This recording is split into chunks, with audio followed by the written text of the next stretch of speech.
Assalamualaikum warahmatullahi wabarakatuh. Perkenalkan, saya Wildan Andika Putra. Saya akan mempresentasikan ujian akhir semester mata kuliah analisis dan desain algoritma yang diampu oleh Bapak Zainal Arifin. Topik yang saya angkat yaitu solusi untuk masalah digital terkini, yaitu algoritma deteksi influencer, pseudo expert atau ahli palsu sebagai upaya mitigasi informasi digital. Ide ini berawal dari sebuah keresahan. Saat ini marak sekali influencer yang membahas bidang serius seperti kesehatan, padahal mereka tidak memiliki kompetensi atau latar belakang medis. Fenomena ini bukan hal sepele. Dampaknya sangat nyata. Masyarakat berisiko mengambil keputusan fatal bagi kesehatan mereka hanya karena percaya pada informasi yang salah. Oleh karena itu, tujuan sistem yang saya rancang ini ada dua. Yang pertama, mengidentifikasi konten berisiko secara otomatis, dan yang kedua, memberikan risk score atau peringkat risiko yang transparan kepada penonton, agar mereka lebih waspada. Selanjutnya, pada arsitektur sistem, dimulai dari input, yaitu URL, video, atau konten media sosial. Sistem kemudian melakukan data extraction, mengambil metadata akun dan mengubah audio menjadi transkrip teks.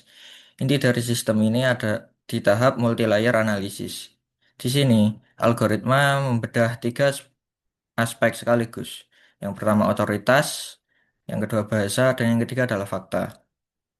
Hasil analisis tersebut masuk ke scoring engine untuk kalkulasi bobot dan akhirnya menghasilkan output berupa overlay angka rescore yang muncul langsung di layar video penonton. Nah, sekarang mari kita bedah logika algoritmanya secara lebih mendalam. Saya menggunakan pendekatan weight scoring dengan tiga variabel. Yang pertama, authority verification dengan bobot 30%. Sistem akan mencocokkan nama di bioinfluencer dengan database resmi seperti Pangkalan Data Dikti atau IDI. Logikanya sederhana. Jika mengaku dokter tapi namanya tidak ada di database, skor risiko akan naik.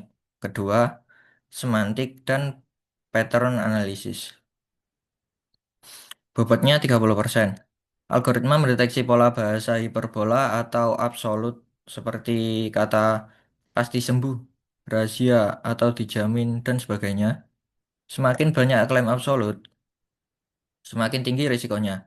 Yang ketiga, dan yang paling besar bobotnya 40%, yaitu cross reference checks. Sistem membandingkan klaim dalam transkrip dengan jurnal ilmiah terpercaya menggunakan metode Cosin Similari. Jika isinya bertentangan dengan sains, maka skor risiko akan menjadi yang tertinggi. Untuk implementasinya, berikut adalah rancangan pseudokodenya. Fungsi utama hitung risiko bekerja dengan memanggil tiga subfungsi. Yang pertama, cek database ahli untuk validasi kredibilitas. Yang kedua, hitung kata hiperbola untuk analisis sentimen bahasa, dan yang ketiga, cek kesesuaian fakta untuk validasi konten.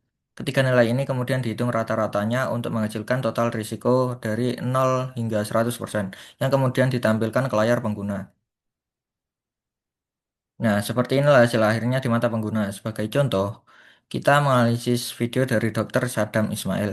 Karena beliau terverifikasi sebagai dokter asli otoritas atau otoritasnya valid, dan bahasa yang digunakan bersifat edukatif serta tidak menjanjikan kesembuhan instan, maka algoritma memberikan risk score 5%. Angka yang rendah ini menjadi sinyal hijau bagi penonton bahwa konten ini aman dan dapat dipercaya. Sebagai penutup, rancangan algoritma ini mengubah penilaian yang tadinya subjektif menjadi risk score yang terukur secara sistematik, secara matematis. Sistem ini hadir untuk memberikan lapisan perlindungan dini agar masyarakat tidak lagi terjebak oleh konten influencer yang tidak kompeten dan membahayakan. Sekian hasil presentasi dari saya. Terima kasih atas perhatiannya. Wassalamualaikum warahmatullahi wabarakatuh.